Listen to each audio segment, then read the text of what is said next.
It's April 7, 2003. Two A-10 Thunderbolt II planes, code-named Warthogs, are racing through the air towards a massive sandstorm. Their job is simple: offer air support to American troops engaged in combat on the ground in Iraq. Leading the charge is Lieutenant Colonel Rick Turner, code-name Beano.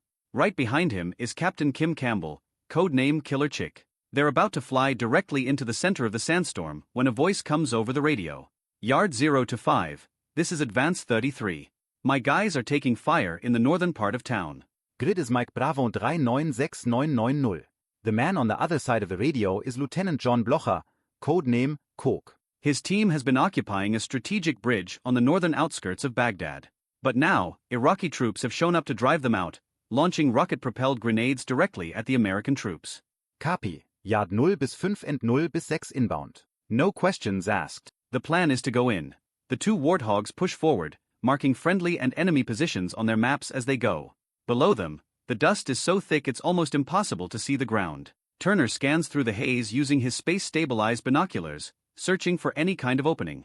Then he spots it, a gap in the clouds. Without a word, he rolls his plane inverted and pulls hard on the stick, dropping down through the weather and vanishing from sight. A moment later, his voice crackles over the radio. "All right, KC, it's your turn." Campbell follows suit, putting her Warthog through the same maneuver. As she descends, a shadow falls over the cockpit. The planes break through the bottom of the dust storm just enough to see what's waiting below, and it's chaos. A full-scale battle is underway. Explosions shake the streets. Smoke billows from the buildings. Tracer fire crosses the city like a malignant fireworks display. And in the midst of it all, that bridge. On the ground, the Iraqis hear the hum of engines approaching. They look up and see the silhouettes of the A-10s. Their guns immediately swing upward, and they start firing. Back in her cockpit, Campbell is shaken from her concentration by an explosion in the air. Anti-aircraft fire erupts just a few yards from her aircraft, close enough to feel the shock wave shudder through her plane's fuselage. Then Turner's voice comes through again, calm and reassuring. Advance 33, yard 0 to 5 and 0 to 6 in the area. Targets are under the bridge support, east side. Turner is now about a mile ahead of Campbell. He radios that he's going in alone. Yard 0 to 5, in from the north. He lowers himself over the water, skimming just above the surface of the Tigris River. Buildings whiz past on either side. Enemy fire is all around, but for the moment, he still has the element of surprise. He's preparing for his attack when Coke's voice breaks through, this time urgent. Yard 0 to 5, not effective. You have to come in from south to north. Both Warthogs pull up right away and regroup, repositioning to the south. They drop back down, flying low over the river for another pass. But this time, the Iraqis are ready for them. Campbell hears Turner's voice on the radio. Wedge. Shooters. Guns. Copy. She moves into wedge formation alongside him and readies herself. This will be her first attack run of the day.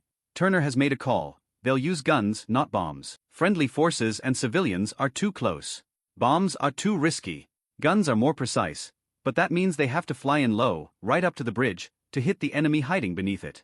They race toward the target. The bridge emerges from the haze like a ghost, massive, shadowy, silent. They can't see the Iraqi fighters tucked under its structure, but they know exactly where they are.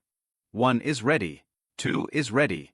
Campbell watches as Turner opens fire first. The sound is deafening, a deep roaring growl as his A-10 unleashes 70 rounds per second into the target. Then he pulls up sharply. Now it's her turn. She squeezes the trigger. For 4 seconds, her rounds tear through the earth and concrete around the bridge, pounding the marked area. Then she's over the enemy position, climbing away from the anti-aircraft fire as fast as she can. But the radio crackles with news she didn't want to hear. Yard 0 bis 5, no joy on target. We are still taking fire, still taking fire. I request another gun run on that target again. They missed. The bridge is wide, and its supports create deep shadows. The Iraqi Republican Guard had hidden themselves perfectly, tucked away beneath the structure where it's hardest to see. They knew exactly what they were doing. The two Warthogs turn in perfect formation, lining up for another run. But the element of surprise is long gone. The hornet's nest has been stirred, and this time, the Iraqis are waiting. They fly in low along the Tigris, and now the tracers are everywhere. Streams of anti-aircraft fire zip past the cockpits, filling the air around them. The bridge comes back into view. 1 is ready. 2 is ready. Turner pulls the trigger again, sending another volley into the shadows beneath the bridge. This time, the shells come in from a much lower angle, catching the enemy off guard and sending them scrambling for cover. The moment Turner pulls up, Campbell unleashes her A-10's full power into the exact same spot. The rotary gun S-roar grips the battlefield again, pinning the Iraqis down. A brutal string of impacts rips through earth and concrete, then the deafening roar of her Warthog passing overhead. But the result is the same. Yard 0 bis 5, no joy on target. They're still under the bridge. The Iraqis keep firing at the American ground positions. They've chosen their hiding place well. It seems even the Warthogs can't touch them. The Americans need to try something else. Turner and Campbell pull back from the fight and regroup. Time for a new plan. This time, they'll use Hydra rockets, unguided and smaller than bombs, but each plane carries a dozen of them. They're tricky. Targeting is done by aim alone, so the pilots have to fly straight at the enemy and hope their aim is true. Stand by, ELL go first. Copy. Turner banks toward the target again, dropping as low as he dares over the water. Up above, Campbell holds her position, watching her flight leader skim the river toward the bridge. Through anti-aircraft fire and smoke, Turner holds his course steady while the targeting computer calculates the shot. Finally, the enemy position appears clearly in his sights. He fires. In a blur, a volley of rockets streaks from their pods, trails of smoke racing toward the bridge. A ripple of explosions erupts along the structure. The bridge rocks. But did it hit the enemy? Cook's voice comes over the radio. Negative, negative. Didn't go in. Just impacted on the surface. Turner curses under his breath. He signals Campbell that she's cleared to make her run. Cleared hot 2. 2 is in from the south. Kim dives down and takes position. She races along the same path Turner just flew, but the Iraqis have now seen this maneuver twice. Same angle. Same approach. This time, they're ready. On the ground, an Iraqi soldier raises a shoulder-launched MANPAD to his eye and tracks the incoming A-10 through his sight. Campbell lines up her reticle, placing it square under the bridge as she closes in. She pulls the trigger. Hydra rockets blast off from under her wings in quick succession, zooming toward the enemy hiding place. As the explosions bloom below, she pulls up on the stick and banks left to escape the anti-aircraft fire. At that exact moment, the Iraqi soldier gets a lock. He fires. A stream of smoke rises from below as the missile powers toward Campbell. It screams through the air and explodes right by her tail. There's nothing she can do. Her canopy is engulfed in a bright fireball. She's shoved forward in her seat, and the nose of her aircraft jerks downward, pointing straight into the city below. Oh shit, 2 got hit. 2 got hit. On the ground, the Iraqis cheer. They got one. Turner pulls his plane around, searching for Campbell.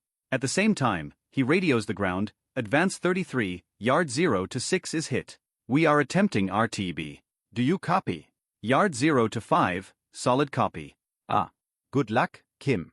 Kim Campbell doesn't respond. She's fighting the controls as her Warthog plummets toward the Iraqi-held streets of Baghdad. She grabs the stick and tries desperately to turn left, back toward the American side of the river. Nothing happens. Her eyes dart across the instruments. The panel in front of her flashes with warnings. The master caution light is on. Hydraulic warning lights. Hydraulic pressure on both redundant loops? 0. With all hydraulics gone, she has no control over the roll of her plane. None. She has 2 choices, eject right now, or switch to manual reversion, a dangerous, physically exhausting way to fly a Warthog that relies on nothing but her own strength. But the other option means ejecting over enemy territory. I'm not ejecting over Baghdad. She activates manual reversion. Now it's just her, the stick, and sheer determination. She pulls hard to the left and up. Her plane reacts, slowly. Bringing the elevator controls back to neutral now requires up to 150 pounds of force on the control handle. So she pulls hard with both hands, muscles straining, and slowly, agonizingly slowly, the 16-ton machine begins to roll left, carrying her away from the enemy-held side of the Tigris River. Chaffs flares. Turner's voice cuts through the beeping of the warning lights. Tracers zip past the wounded Warthog as he desperately tries to keep Campbell's plane from being hit again. She releases defensive chaff and pulls hard on the stick once more with everything she has. Through sheer skill and effort, she steers her plane away from the raging battle below and manages to climb above the weather. Her right hand gives out, and she switches control to her left as she quickly considers her options. Landing in manual reversion mode is something pilots hardly ever practice. Only 3 pilots attempted it during Desert Storm, and one of them died trying. Should she eject? Before she can dwell on it, Turner's voice comes over the radio as he pulls up alongside her. Yard 0 to 6, it's still 200 miles to the base. How's she flying in manual? Don't push it. Friendlies below if you need to get out. She remembers the waiver she had to sign, the one acknowledging that ejection seats were designed for heavier pilots, usually men. The G-forces of an ejection could be fatal for someone her size. Affirm, yard 0 to 5. Can you give me eyes on damage? What do you see back there? Yard 06, copy. Turner studies the smoking plane carefully. His eyes run over the fuselage and tail, and what he sees makes his stomach drop. Hundreds of holes from the missile's fragmentation cover the surface. You've got holes scattered all over the fuselage and tail, he reports, stretching as far forward as the gear pods and even into the wing root. There's a football-sized hole in the right horizontal stabilizer. He looks toward the rear of the plane and freezes. Flames flicker on the tail. The right engine is covered in shrapnel strikes. Should he tell her? He decides against it. She needs to stay positive. You've got some improved ventilation aft, he says instead, trying to lift her spirits, but it's still airworthy. Copy yard 0 to 5. Campbell has made her choice. I can handle it. I'll take her home. I am with you all the way. She dumps her weapons over the desert to make the plane lighter and reduce the risk of explosion during a hard landing. But the Air Force has hardwired the heavy electronic countermeasure pod to her wing. There's no way for a pilot to jettison it. That pod unbalances the plane, and landing in manual mode with an ECM pod attached makes an already dangerous operation even more complex. For the entire hour-long flight back to base, she has to physically fight against the skewed aerodynamics. Finally, the Al Jaber Air Base in Kuwait appears on the horizon. She lowers the landing gear using the auxiliary handle. Every second feels like an eternity as she waits for the gear extension lights to come on. At last, they do. She's as ready as she'll ever be. Yard 0 to 6, emergency. Gear down. Full stop. Campbell slows the Warthog. At slightly lower speeds, it becomes a little easier to control. A small reassurance as she lines up for her final approach. But there's one last surprise waiting for her. Just 60 feet from the ground, her plane rolls sharply to the left. Her heart leaps into her throat as she instinctively yanks the stick to the right. Mercifully, the aircraft responds, returning to a controlled descent. Seconds later, her wheels touch down on the runway. Thank you, God. The radio erupts with congratulations from her fellow pilots as the adrenaline finally begins to fade. Amazingly, the whole ordeal didn't shake her resolve. Campbell would get back in the air the very next day. Her aircraft, however, was damaged beyond repair. It never flew again. Captain Kim Killer Chick Campbell was awarded the Distinguished Flying Cross for her incredible airmanship that day. And we hope she enjoys this film. She made it home. Check out this film to see how another pair of A-10s stopped Iraqis from crossing that bridge just the day before.